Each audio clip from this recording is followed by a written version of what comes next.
Hi mga langga, ayan, good afternoon. Hapon na po dito sa Netherlands. Ayan, alas 2 na ng hapon. So, nasa labas ako mga langga.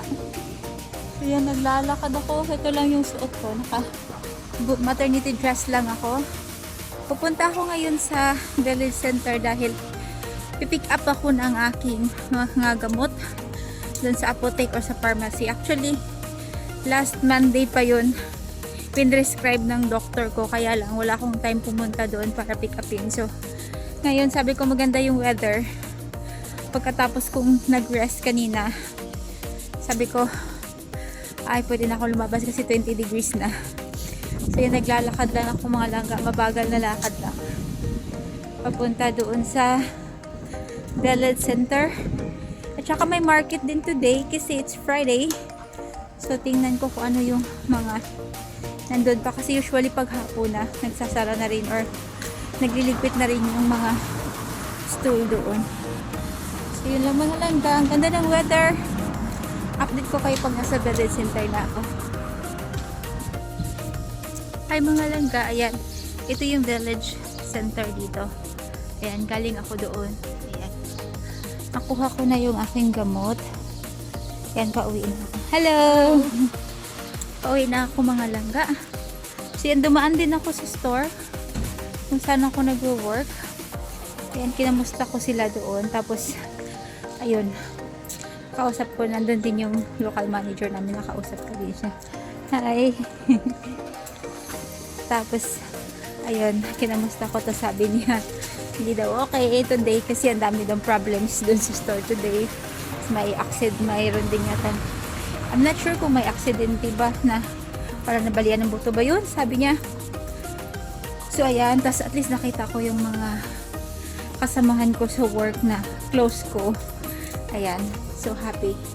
So natuwa din sila na makita ako kasi simula nung nag-pregnancy leave ako, mga 2 weeks, more than 2 weeks na din na hindi ko sila nakita kasi hindi ako pumupunta doon. Or dumadaan kami dito pero hindi ako pumapasok doon sa sa store namin kasi ayoko lang.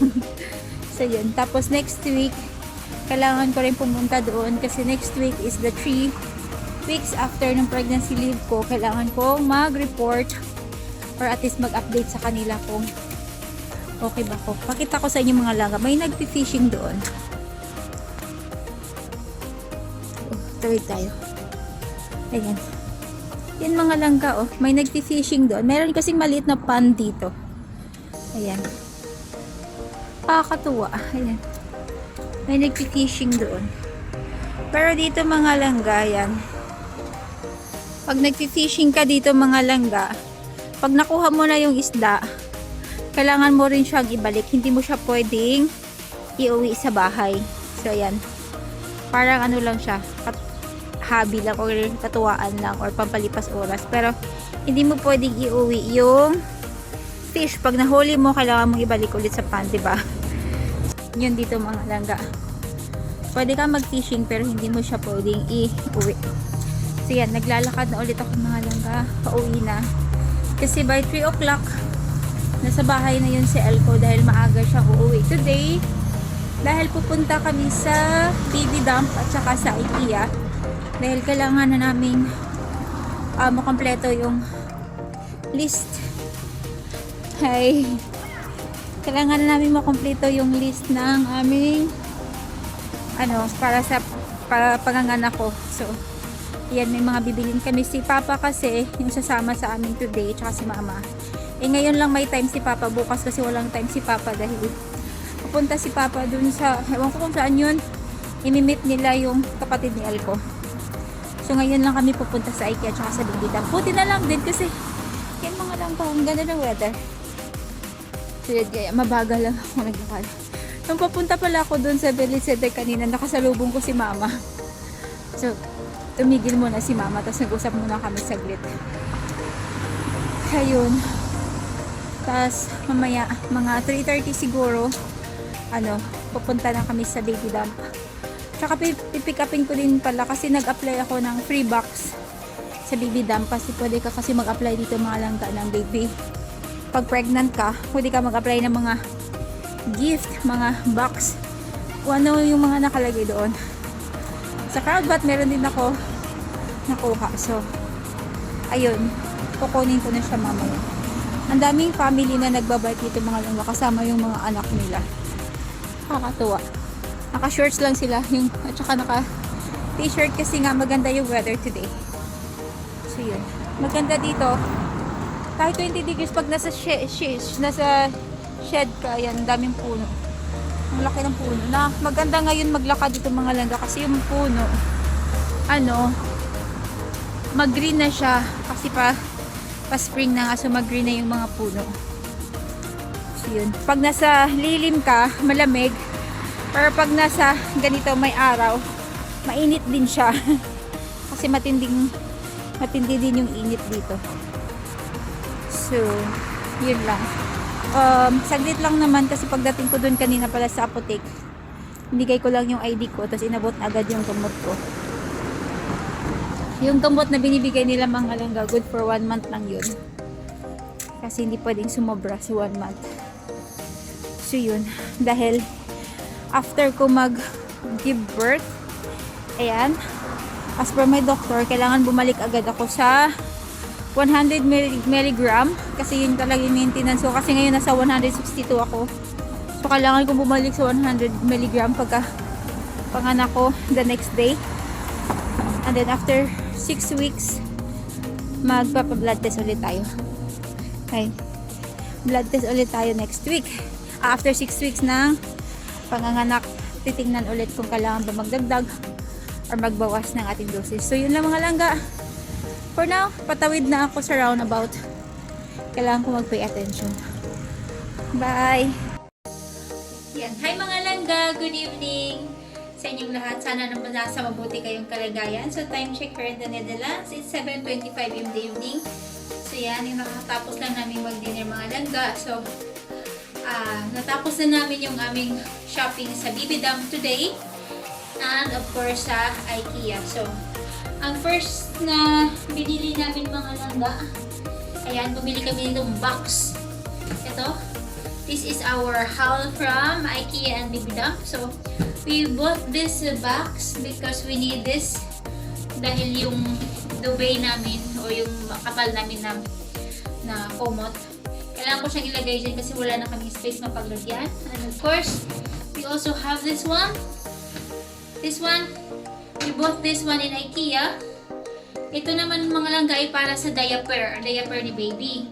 Meron yun mga langga, mahal masyado. Tapos, meron pa siyang specific na plastic na para sa kanya. So, sabi ko kay Elko, nahanap na lang kami. Sa baby dump yun. So, sabi ko kay Elko, hanap na lang kami ng mas mura. Tapos, yung kahit anong plastic na pwede mong gamitin para mailagay yung diaper. At saka, may mas malaki dito pero pinili ko mga langga yung saktong size lang kasi gusto ko rin na every morning ma-dispose yung ating diaper. So, yun. And then the next thing that we bought, here. Bumili din ako mga langga ng tawag dito? Still close. Bath rub. Kasi, kailangan daw to. Pero actually, hindi naman ako gumagamit nito kasi towel-towel lang ako. So, pero, since nasa list din ito, so bumili ako ng isa lang para lang matapos ng taste. At saka bumili kami ng extra na para to dun sa bote ng mainit na tubig. Kasi, dito mga langga, required na magkaroon kami ng dalawang, yung para siyang thermal, pero bote lang siya na mainit. So, lalagay namin dito sa loob yung bote. Ayan, tapos tatali namin siya. Meron na kaming isa, nabili namin yun sa Hema. So, dalawa pala kailangan namin. So, bumili ulit kami. Ayan, para yun sa bote. And then, bumili na rin ako ng brush. Ginagamit namin ito mga langga sa mga dishes namin. Bumili ako ng dalawa kasi original price nito is 2.99. Sa IKEA naman ito. Nag-sale siya, 99 na lang. 0.99 na lang. So, bumili ako ng dalawa. Tapos bumili din kami ng trolley mga langga. Ganito itsura niya. Ayan. Ito yung box na to. Yung box na to. Trolley siya mga langga. Maganda dito mga langga kasi dito ko ilalagay yung diaper. Ayan, yung mga necessity ni baby, yung parang kailangan ni baby yung diaper, dito ko ilagay yung shampoo, kung ano man yung lotion niya, dito ko siya ilagay sa trolley, at saka at least may gulong siya, pwede siyang hila-hilain lang. So binili namin to siya sa IKEA. Kaya dito yung box na to, hindi pa namin siya na-assemble kasi sabi nila kung bukas na lang daw. At saka bumili din pala, nag-order pala kami mga langga ng box. Yung box ng baby. Ang tawag ni Elko doon is baby jail, we call it baby jail. The box. Baby jail kasi para siyang kulungan ng bata. Iba pa yung bed niya, iba pa yung co-sleeper niya. Tapos meron kami yung box ng bata talaga na pwede namin siyang ilagay sa sala. Habang ako ay nasa baba. Pwede ako pag nagluto ako or may ginagawa ako, at least yung bata safe doon sa box. Malaki din siya, nasa 100 plus euro lang, no? 109 euro. Pero yun naman hindi namin dala today kasi di-deliver na lang yun sa amin ng baby dump. So, ito yung ano niya, ito yung ganito siya kalaki, yung box na yun. Ganito siya kalaki mga langga. Yan. Ganito siya kalaki. So, ito maganda tong, bumili na rin kami nitong bed na to. Para siyang bed. Ang ganda dito mga langga kasi meron siyang, ayan, may mirror. Tapos meron siyang ganito. Para kahit paano, kahit pag nasa loob si baby ng box, pwede siyang mag-explore. Yung mga pwede niyang gawin to. Parang curiosity, parang at least meron siyang mabisihan. So, yan. So, ito yung pinili namin mga langga. Ang ganda dito. So, yun. How much is this, love? 34? This is 34 euros mga langga. So, yan yung nabili natin din. At saka, bumili din kami dito. Molton with sale. Ayan. Para to sa bed ni baby. Para hindi siya, or kung magtapon man ng liquid, hindi siya mabasa yung pinakamatris niya. So, pwede itong punasan. So, dalawa yung binili namin. At saka, bumili na rin kami ng ito naman ay cover. Cover to sa co-sleeper lang. Is this for the co-sleeper? Yan. Ito cover dito sa co-sleeper namin. Pero, sabi ko nga meron na kaming 4. Pero ewan ko bumili si mama ng isa pa. Dalawa pala. This is 2 pieces love inside. This is 2 pieces. I'm gonna take a look at it. Because I also have to wash this one. See? This one love, oh. Yeah. Why we bought it? We already have 4 of this. Pwede to siya mga langga. Cover to siya sa co-sleeper namin. Pero, mama already have 4 of this. We already bought 4 of this. So, yan mga langga. Dalawa siya. So, yan. Lalaban ko muna lahat ng mga langga. Tsaka pinaplansya ko din siya. Tapos, bumili kami ng ito naman ay ito, dalawa rin siya mga langga. Ayan, para din to siya sa sheet. Din to siya. Para to siya sa sa co-sleeper din siya. Ayan natin. Pareho lang naman yung size nito mga langga. Yung design lang ang iba. Oh, okay. This is just like this, love ko.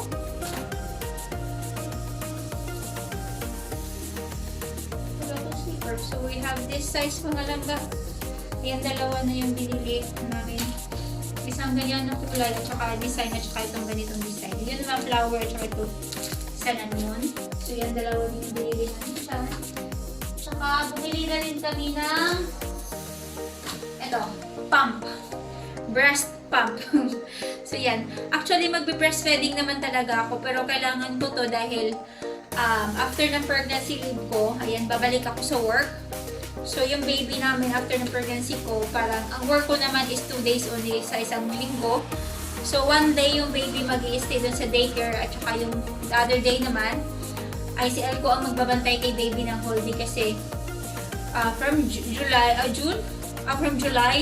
to December, walang pasok si Elko.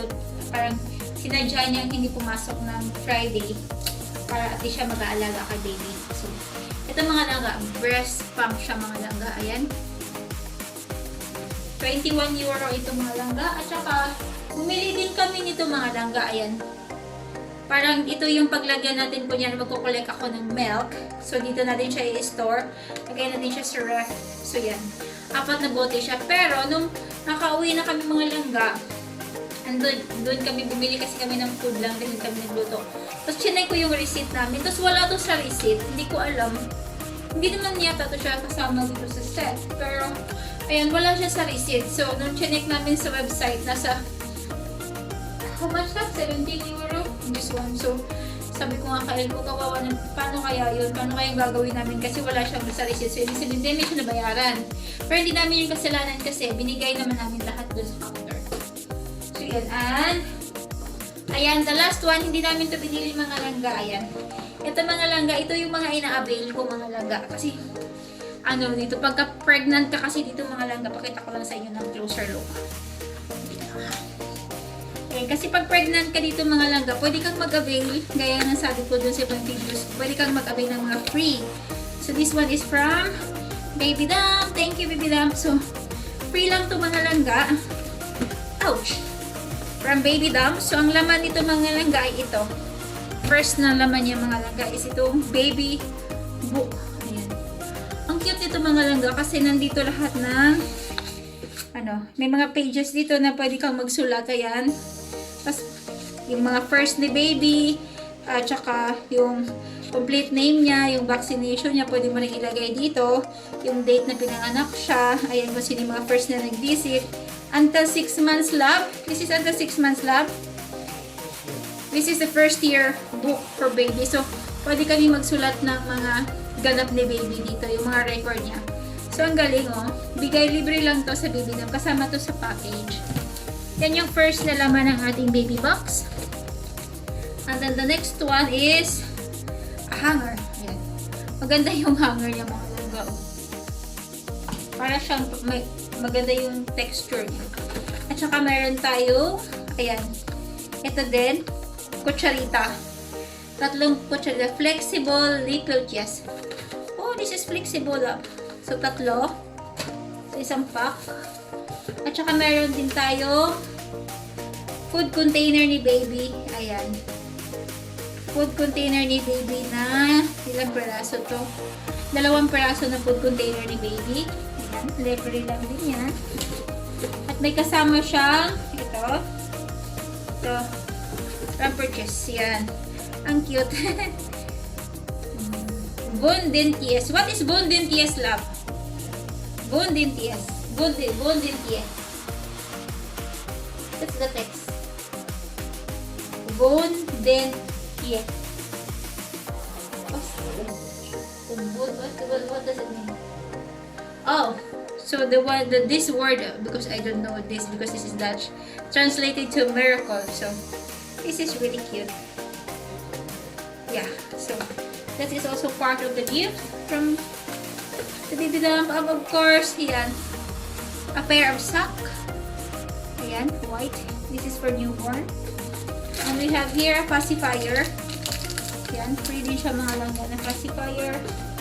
And of course, here is the tips or list na kailangan namin i-prepare. Pero actually, malapit ako may matapos dito. So, yan. At saka ito parang flyer siya. So, yun yung laman ng ating Baby Dump free box. Yes. So, yun yung laman niya mga langga. So, yun. Kasi sayang din naman pag hindi ko siya i-avail kasi libre lang naman yun. Parang, ang gagawin mo lang, pupunta ka lang sa website nila at saka mag-sign in ka lang doon at saka mag-apply ka. So, yun. So, yun lang yung mga napamili namin for today mga langga sa aming shopping sa Baby Dump at saka sa IKEA for our baby. Oh! Of course, we have one more left downstairs. Pero pang isa mga langga na iwan sa baba mga langga is yung ating parang liwanag ng mukha ko. Kasi dahil sa araw mga langga, kasi sa bintana tayo. Bumili din kami ng mga langga, yung slide sa window. Kasi sa yung room ni baby mga langga, wala siyang blinds or wala siyang curtains. So bumili din kami. Nasa 34 euro din yun. So ikakabit na lang yun ni Elko. So pag ready na yung ating baby's room, pag complete na, papakita ko sa inyo mga alaga. So yan, so siguro mga within this week magiging ready na yung movie baby since we are now 36 and then Sunday we are 37. So as much as possible, piniprepare talaga namin yung room ni baby and at the same time yung bed kasi doon sa baby's room doon ako manganganak kasi pinili kong mag-home birth lang. So ayan, na i-prepare din namin yung bed. So yung bed namin ay kukunin namin kila mama at papa sa Sunday at ilalagay namin siya doon. At saka yung bed kasi meron din siyang yung parang pampataas sa paa kasi dito yung bed dito kung saan ako manganganak required siya na meron siyang standard size ng bed, yung height, parang hindi mahirapan yung mag-assist sa akin pag nanganak ako. So yun lang mga langga for today's video. So yeah, I hope everyone mga langga and to all mommies out there, we are praying for safe delivery and smooth delivery. We can do this, mommies. So yan, so let's keep on praying to God for guidance and strength for our pregnancy journey. And yeah, let's have faith in God and always be kind. So yun lang mga langga. Don't forget to like, subscribe, comments in our video, our YouTube channel. So yun lang mga langga. Bye! Be kind!